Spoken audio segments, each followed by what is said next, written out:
Kaixo guztioi, gaur amaituko dugu konposatu oxigenatuekin. Esterrak ikusiko ditugu, eta horrekin, listo. Esterrak identifikatzeko konposatuan ikusi behar duguna, izan behar da COO modu laburtuan edo modu garatuan horrelako bat. Vale? Eta bi muturretatik kate karbonatu bat izango dugu. Bai, orduan. Esterrak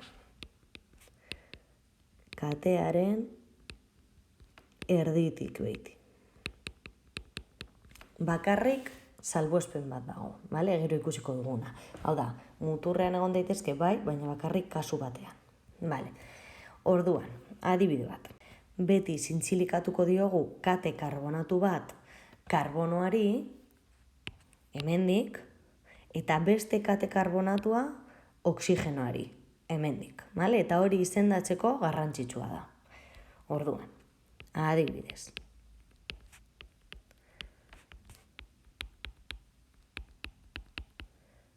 Vale, hau beti bi taldetan banatuko dugu. Gure lehenengo taldea izango da oxigenoari lotuta dagoena. Oxigenoari lotuta dagoena, hau, vale? Oxigenoari lotuta dagoelako. Eta gure bigarren atala, edo gure bigarren taldea, izango da karbonoari lotuta dagoena, karbono hori hartuta, vale? Hau da, karbonoari lotuta dagoena, eta karbono hori esterraren karbonoa hartzen dugu baita ere. Vale? Eta hau oso garrantzitsua da ondo izendatzeko. Orduan, beti oxigenoari lotuta dagoenari hil jarriko diogu, vale? Eta besteari kate nagusia izango dela atoa txiskia jarriko diogu. Beraz, kasu honetan nola izango litzateke izena? Bueno, oxigenoari lotuta dagoena, zenbat karbona dauzka? 2, orduan, etilo. Eta hori izango litzateke izenaren lehenengo hitza. Eta bigarren hitza, vale? Bigarren hitza esartzeko hartzen dugu beste partea. Eta kasu honetan badauzkagu 2 karbono. Eta bueno, lotura bakuna, orduan 2 karbono badaude, et baita ere lotura bakuna denez ano, eta gero esan dugu jarri behar diogula atoa txiskia. Beraz, etilo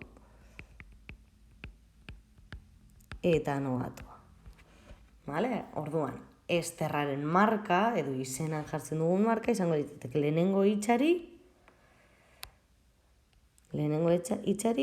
hilo. Eta hilo beti oxigenoari lotuta dagoen parteari, edo kateari. Vale? Eta bigarren hitzari atoa. Hori izango da jarriko diogun atxiskia. Vale? Eta hori beti ato erantzten diogun kateari, beti izango da karbonoari lotuta dagoen kateari, eta karbono hori katearen barruan hartuta. Vale? Beste adibide bat, adibidez.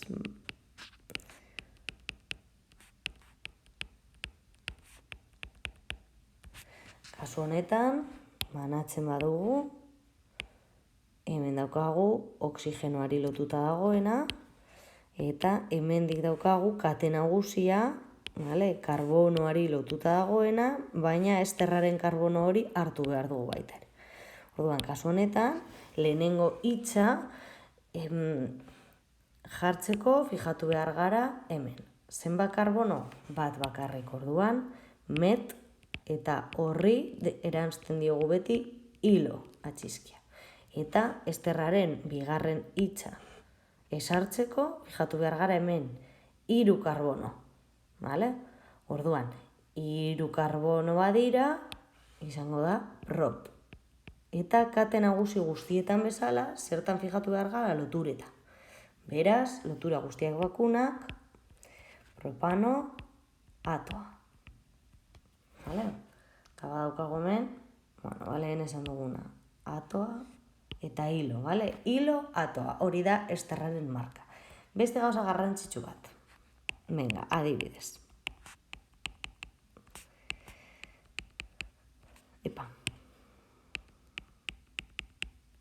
erradikal bat daukagunean. Zein izango da beti lehenengo karbonoa, eta hau ez da aldatzen, beste funtzioetan bezala. Funtzioaren karbonoa, bai, orduan hemen hartuko genuke, hemendik hilo atxizkia jartzen diogun katea, eta hemendik beste guztia, bale? Funtzioaren edo esterraren karbono hartuta. Zein izango da lehenengo karbonoa? Hori, funtzioarena, bale? Beti. Eta gero ja, beste guztia. Beraz, hau, nola izendatuko genuke? Metilo, bale? Hau goratu dela honen izena, metilo, eta gero, bi. Metil, butanoato. Beste kasu bat, bakarrik aukera bat dagoenean. Kasu honetan bezala, bale? Da horrekoaren antzekoa, baina bakarrik 3 karbono dauzka kate printzipalean. Orduan, hau izango litzateke metilo, hori ez da aldatzen, eta beste guztia hartzen dugu esterraren karbonoa barne. Bale? Orduan, lehenengo hitza, metilo. Eta gero hemen, zenbakitzen ditut karbonoak, 1, 2, eta 3. Baina posible da metiloa beste karbono batean egotea? Ez, aukera bakarra da hor egotea, bale? Orduan, esan behar dugu bigarren karbonoan dagoela? Ez, aukera bakarra hori delako. Bale? Metilo, metil, propanoato. Hori izango litzateke bere izena. Eta norbaitek esan dezake, hau normalean pilo bat esaten zuen, nola aukera bakarra dela? Baita ere zintzilika dezakegu 3. karbonoan. Bale, ez. Gogoratu, naiz eta kateak tolestuta egon, bale, imaginatu 3. karbonotik zintzilikaten dugula, hau da, hemen jarri beharrean, bezala, jarriko dugula hemendik. Hau da metilo bat? Ez, bale? Hau da, katearen jarraipena, niri berdin dit, hemen jartzea metiloa edo hemen jarraian, bale? Ez da ezer aldatzen, hemen zenbatzen ditut karbonoak eta ez daude bikate, badago kate bakar bat, beraz, lehenengo karbonoa, 2., 3. eta 4. Hau izango litzateke konposatu hau metilo butanoatoa. Bale, orduan, kontutan hartu, hemendik zintzilikatzen badut beste metilo bat edo beste hidrokarburo bat izango genuke, ja ez dela metilo izango, baizik eta katearen jarraipena, bale? Eta hemendik ezin dugu erantzi, bale? Gogoratu forma garatua zein den,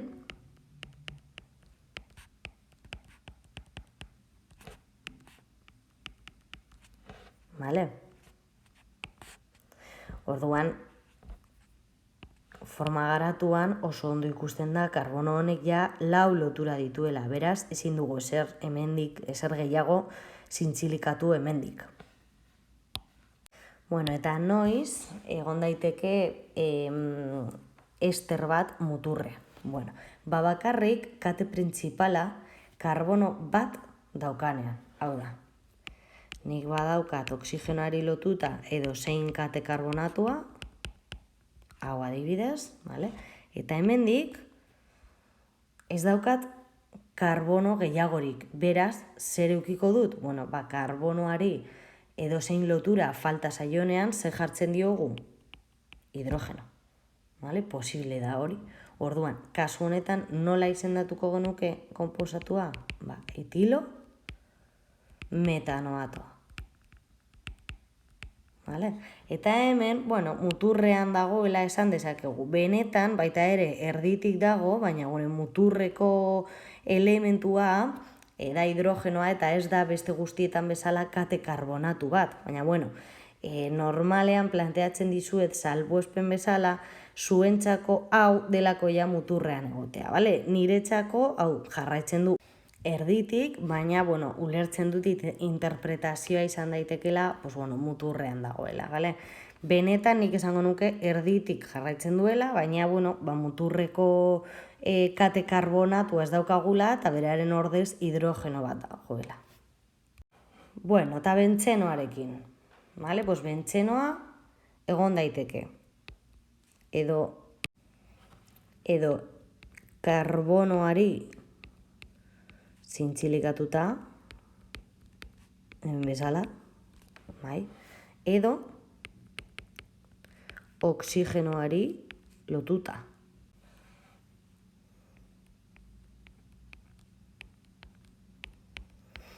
Kasu hauetan, nola izendatuko genuke? Gogoratu, bentzenoa erradikal moduan dagoenean fenil deitzen diogula, beraz. Hemen, kasu honetan, erradikal moduan dago, eta orduan hau izango litzateke. Fenilo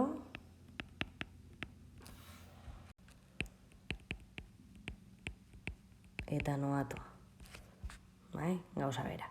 Eta beste kasuan, kate nagusiaren barne dagoenez, hau izango litzateke erradikala eta hau guztia kate nagusia, izendatu behar dugu kate nagusiaren barne, beraz, hau izango litzateke metilo. Hemen kontuz, ez da bentzenoato, baizik eta bentsoato.